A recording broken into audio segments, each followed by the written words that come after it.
She looks around cautiously, then begins to laugh. Her body starts to shimmer, and in an instant, she transforms into a beautiful young lady with enchanting eyes and a bewitching smile.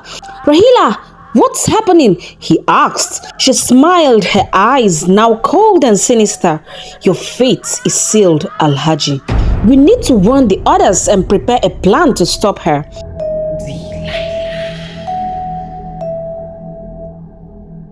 Olalekan and Bakare packed their bags with a sense of urgency. They needed to see Baba Ijebu. They knew that the old seer possessed wisdom beyond their understanding. If anyone could help them understand Delilah's true nature and how to stop her, it was Baba Ijebu. As they drove through the windy roads towards Agemo, the tension in the car was palpable. They discussed their plan, trying to anticipate every possible outcome. "Do you think Baba Ijebu will have the answers we need?" Bakare asked, glancing at Olalekan. "He must, though," Olalekan replied. "He's our only hope now. We need to understand what we're dealing with." Before I continue the story, please consider subscribing to this channel and turning on your bell notification icon so that you will get notified about new videos. If you're a returning subscriber, thank you so much for coming back, and if you are just stumbling upon this video for the very first time, you can check the description box below or the iCard above to see how it all started. Now, join me here to dive into another intriguing story. Upon arriving in Agemo, they headed straight to Baba Ijebu's secluded hut in the forest. The air was thick with the scent of herbs and incense. Baba Ijebu greeted them with a knowing look, his eyes filled with ancient wisdom. "I have been expecting you," he said, motioning for them to sit. "You seek answers about Delilah?" "Yes, Baba," Olalekan said. "She's taking the lives of our colleagues, our friends, and we fear we may be next." Baba Ijebu nodded solemnly. "Delilah is not just a woman. She's a vengeful spirit, cursed to walk the earth in search of retribution. Her power comes from the spirits of those she has trapped in her bottles. You must destroy those bottles to weaken her." "But how do we find them?" Bakare asked. "Delilah's lair is hidden, but not unreachable," Baba Ijebu replied. "Listen carefully, my sons," he continued, his eyes focused on Olalekan and Bakare. "Delilah is no ordinary woman. She is a spirit filled with dark magic and vengeful intentions. You cannot find her. She will find you. Your only hope is to be prepared when she comes." He handed them 2 necklaces glistening in the firelight. These necklaces have been fortified by the sun from the solar eclipse. It will protect you from Delilah's dark powers, but only if you wear it at all times. She will try to tempt you, to lure you into her trap. You must resist her. Olalekan and Bakare nodded, their hearts heavy with the weight of their mission. Baba Ijebu continued, "Do not let her look into your eyes for long. If she does, you will be lost forever." Olalekan and Bakare listened intently to Baba Ijebu's instructions, the gravity of their mission sinking in. They held the necklace in their hands, feeling the power emanating from it. "We understand, Baba," Bakare said, nodding solemnly. "We will be vigilant and prepared." Baba Ijebu's eyes were filled with concern. "Delilah is cunning and powerful. Do not underestimate her." "We won't," Olalekan reassured him. "Thank you, Baba, for your guidance." As they left Baba Ijebu's hut, they knew that the fate of their colleagues, friends, and many others rested on their ability to defeat Delilah once and for all. One evening, Olalekan was at home when he heard a knock on the door. He opened it to find a beautiful woman standing there, her eyes sparkling with an unnatural allure. "Hello, Olalekan," she said, her voice like honey. "I have been waiting for you." Olalekan's heart raced. He remembered Baba Ijebu's warning and touched the necklace on his neck. "Come with me," Delilah purred. "I can give you everything you desire." Olalekan fought the temptation, gripping the necklace tightly. "I can't," he managed to say. "I won't." Delilah's smile turned cold. Very well then, she said, her voice icy, but you will regret your decision. She vanished into thin air, leaving Olalekan shaken but determined. Olalekan jolted from his sleep with a loud scream, his heart pounding. He quickly said a prayer, hoping to ward off the ominous feeling lingering from his nightmare. After taking a quick bath, he decided to check on Bakare. He called him several times but got no response. Worried, Olalekan hurried to Bakare's place. On his way, he noticed a group of people gathered by the roadside, their faces filled with concern. A man was frantically waving for him to stop. Olalekan pulled over and stepped out of his car, feeling an unsettling dread. There has been an accident, the man said, pointing to a figure lying motionless on the ground. A hit and run. Can you please help us take him to the hospital? Olalekan's heart sank as he recognized the man. It was Bakare. Fear gripped him as he rushed to his friend's side. How could this have happened? Bakare was supposed to be protected by the necklace. If Bakare wasn't safe, then neither was he. Days passed and Olalekan found himself growing increasingly paranoid. He avoided women, fearing that any one of them could be Delilah in disguise. He couldn't shake off the feeling that she was always watching, waiting for the right moment to strike. One afternoon, Olalekan was at a restaurant trying to eat a meal in peace. His eyes darted around the room, his nerves on edge. Just as he took a bite of his food, a stunning woman walked in, her presence commanding attention. She was beautiful with an air of mystery that made everyone around her glance her way. Olalekan's heart raced. He tried to focus on his meal, but he couldn't ignore the sense of danger.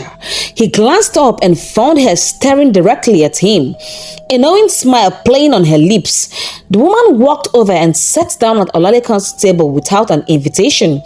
"Hello," she said, her voice smooth and enchanting. "I am busy." Olalekan tried to stay calm, clutching the necklace hidden under his shirt. "Hi, I am Olalekan." Busy leaned in closer. "You look tense. Is everything all right?" Olalekan forced a smile, trying to hide his fear. Just a lot on my mind." She reached out, gently touching his hand. The contact sent a shiver down his spine. "Maybe I can help you relax." Olalekan pulled his hand back, his heart pounding. "I'm fine, thank you." Busy's smile faltered for a moment, then returned, more sinister than before. "You can't keep avoiding me." Olalekan stood up abruptly, nearly knocking over his chair. "I have to go." As Olalekan hurried out of the restaurant, he heard her laughter following him, echoing in his mind. He knew then that Delilah was coming for him, and he had to be ready. Olalekan rushed back to Baba Ijebu's hut, his mind racing. He needed more protection, more guidance. Baba Ijebu greeted him with a knowing look, as if he had been expecting him. "Baba, Bakare is dead." The necklace couldn't protect him. Olalekan blurted out, desperation in his voice. Baba Ijebu nodded solemnly. "The necklace is powerful, but Delilah's magic is growing stronger. You must be vigilant, Olalekan. Do not let her deceive you." "What should I do?" Olalekan asked, his voice trembling. Baba Ijebu handed him a small vial filled with a glowing liquid. "This potion will enhance the power of the necklace. Drink it only when you are in her presence. It will give you the strength to resist her power." Olalekan took the vial, feeling a glimmer of hope. "Thank you, Baba."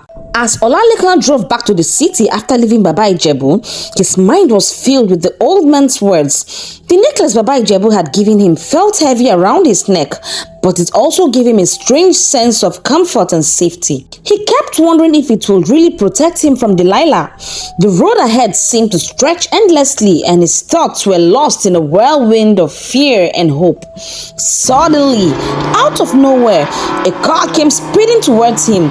Olalekan barely had time to react before the car crashed into his own with a loud, bone-shaking impact. His car spun out of control, the world outside his window a blur of colors and sounds. He tried to hold on to the steering wheel, but everything went dark as the car flipped and rolled. When Olalekan woke up, he found himself in a hospital room. The white walls and the beeping machines around him felt foreign and scary. He tried to move, but his body felt heavy and sore. His head throbbed with pain, and he realized he had been unconscious for days. Panic set in as memories of the accident flooded back. He looked around the room, his heart racing. The nurses came in trying to check on him, but he pushed them away, his eyes wide with fear. "Stay back! Don't come near me!" he shouted. "Mr. Olalekan, please calm down," one of the nurses said softly. "You were in an accident. We need to check your vitals." "No, you could be Delilah. Stay away from me." Olalekan's voice was trembling, his paranoia taking over. He clutched the necklace around his neck, hoping it would protect him. The nurses exchanged worried glances but kept their distance. "We just want to help you," the nurse said again. "You are safe here." But Olalekan didn't believe them. He couldn't trust anyone. Every shadow seemed to move. Every sound felt like a threat. He knew he had to get out of there, but his body was too weak to move. He spent the next few hours in a state of hyper-awareness, refusing to let anyone come close. His mind turned into a whirlwind of fear and confusion. He kept hearing Delilah's laugh in his head, taunting him. He knew she was out there waiting for the right moment to strike. Olalekan found himself running through a desert, chased by the wind. He ran and ran until he was too tired to go on. Then he stopped and looked back. It was just wind. Why was he running? He decided to face it and started to walk through the wind. Suddenly, he opened his eyes. It was another dream. Lying in his hospital bed, Olalekan made up his mind to face Delilah, with or without Baba Ijebu's instructions. Just as he was about to sit up, he heard footsteps approaching. He listened carefully and realized the footsteps were heading towards his ward. He quickly removed the necklace, held it tightly, and picked up a pair of scissors, pretending to be asleep. A nurse walked into his ward. Immediately, the necklace glowed. Olalekan knew it was an evil person. He had to act now or never. The nurse checked Olalekan's drip. Just as she was about to inject something into the drip, Olalekan grabbed her wrist and stabbed it with the scissors. She screeched like an animal, her eyes glowing with anger.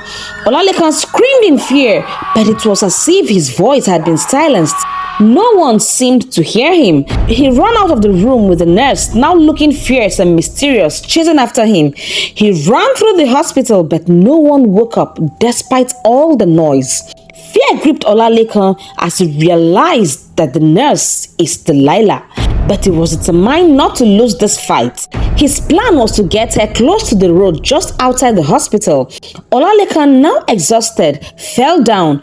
Before he could get up, Delilah was on top of him, pressing him hard and trying to look into his eyes. Knowing that locking eyes with her would be the end, he kept his eyes closed.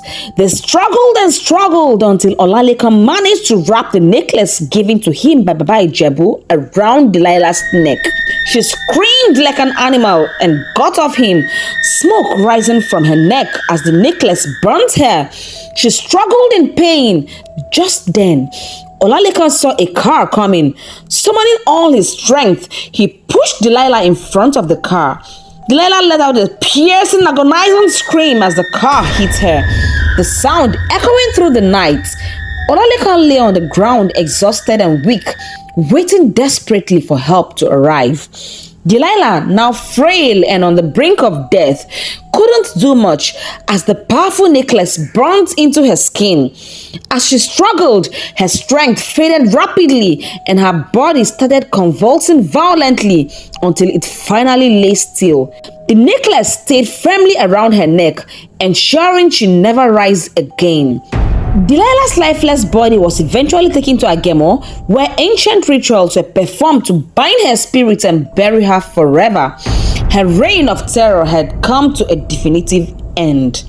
As Olalekan lay in the hospital recovering from his ordeal, he felt a wave of peace wash over him.